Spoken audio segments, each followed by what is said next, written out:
নমস্কার, কেমন আছেন সবাই? আশা করি সবাই খুব ভালো আছেন। বৈশাখী অ্যান্ড অনি লাইফস্টাইলের নতুন একটা ভিডিওতে আপনাদের অনেক অনেক ওয়েলকাম জানাচ্ছি।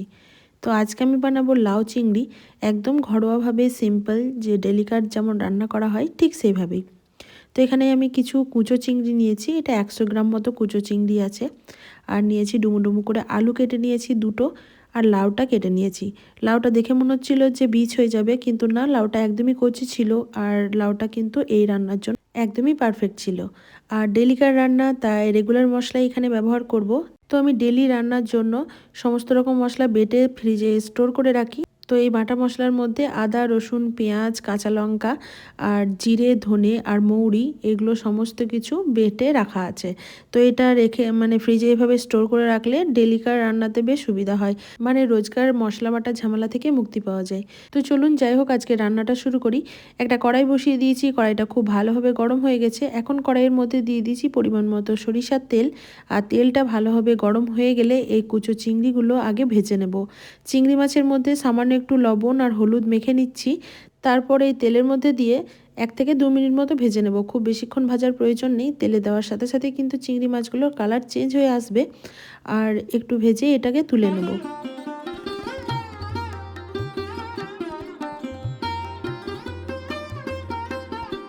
চিংড়ি মাছগুলো ভাজা হয়ে গেছে, তুলে রেখেছি। এখন আরও একটু সরিষার তেল অ্যাড করলাম। এই তেলের মধ্যেই দিয়ে দিচ্ছি একটা শুকনো লঙ্কা আর সামান্য একটু 5 ফোড়ন। ফোড়নটা একটু ভাজা হয়ে এলে এর মধ্যে আমি আলুর টুকরোগুলো অ্যাড করলাম।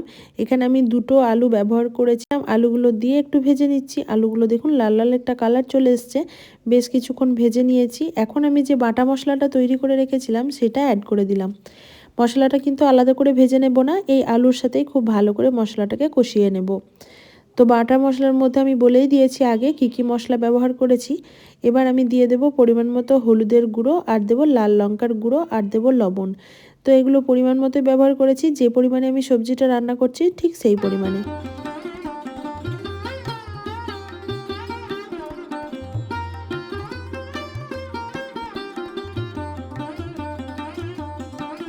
সমস্ত মশলাগুলো কিন্তু আলুর সাথে খুব ভালো করে কষিয়ে নেব।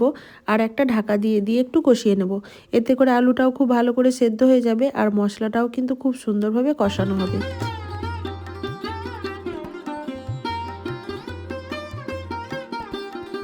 এবার আমি মশলার সাথে লাউয়ের টুকরোগুলো অ্যাড করে দিচ্ছি। অল্প অল্প করে অ্যাড করব, আর এইভাবে মশলার সাথে কষাতে থাকবো। একটু পরেই কিন্তু লাউগুলো মজে আসবে, লাউ থেকে জল ছাড়তে শুরু করবে। আর সবজিটাও কিন্তু পরিমাণে কম হয়ে যাবে।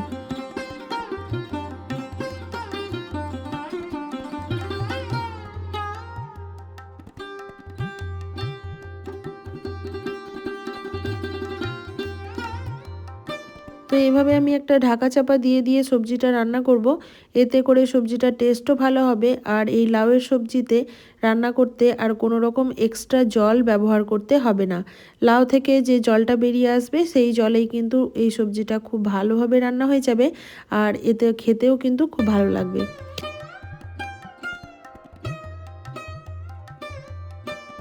সবজিটা সেদ্ধ হতে থাক, ততক্ষণে চলুন আমার ছাদ বাগান থেকে কিছু ফ্রেশ ধনিয়া পাতা তুলে নিয়ে যাই। এখন তো শীতকাল, আর শীতকালের এই ধনিয়া পাতা কিন্তু একদমই প্রাণ বলতে পারেন।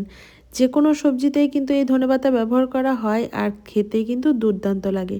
তো কিছু টাটকা ধনেপাতা তুলে আনলাম। এখন চলুন কেটে ধুয়ে পরিষ্কার করে নিব। আর এই সবজিটার শেষে কিন্তু এই ধনিয়া পাতাটা ব্যবহার করব। তো দেখুন এখন অনেকটাই লাউটা সেদ্ধ হয়ে এসেছে। আর সবজিটাও প্রায় 50 থেকে 70% মতো হয়ে এসছে। এখন আমি আরও একটু লবণ দিয়ে দিলাম। প্রথমে তো আমি একটু লবণ ব্যবহার করেছিলাম, তো সবজিটার টেস্ট অনুযায়ী আরও একটু লবণ ব্যবহার করলাম। আর দিয়ে দেব আমি যে কুচো চিংড়িটা ভেজে রেখেছিলাম সেইটা। এই চিংড়িটা দিয়েও কিন্তু সবজিটা আরও 10 থেকে 15 মিনিট মতো রান্না করব, যাতে করে এই চিংড়ির স্মেলটা পুরো সবজির মধ্যে খুব সুন্দরভাবে চলে আসে। আবার একটা ঢাকা চাপা দিয়ে কিছুক্ষণ কুক করে নেব।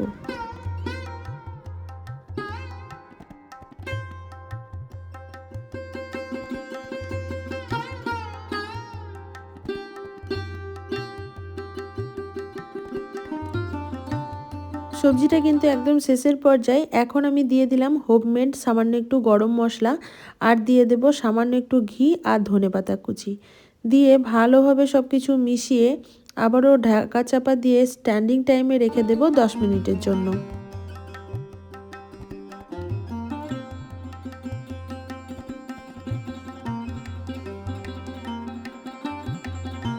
এখন তো বাজারে প্রচুর শীতের সবজি, আর শীতের সবজির সাথে সাথে কিন্তু এই লাউটাও খুবই পাওয়া যাচ্ছে মার্কেটে।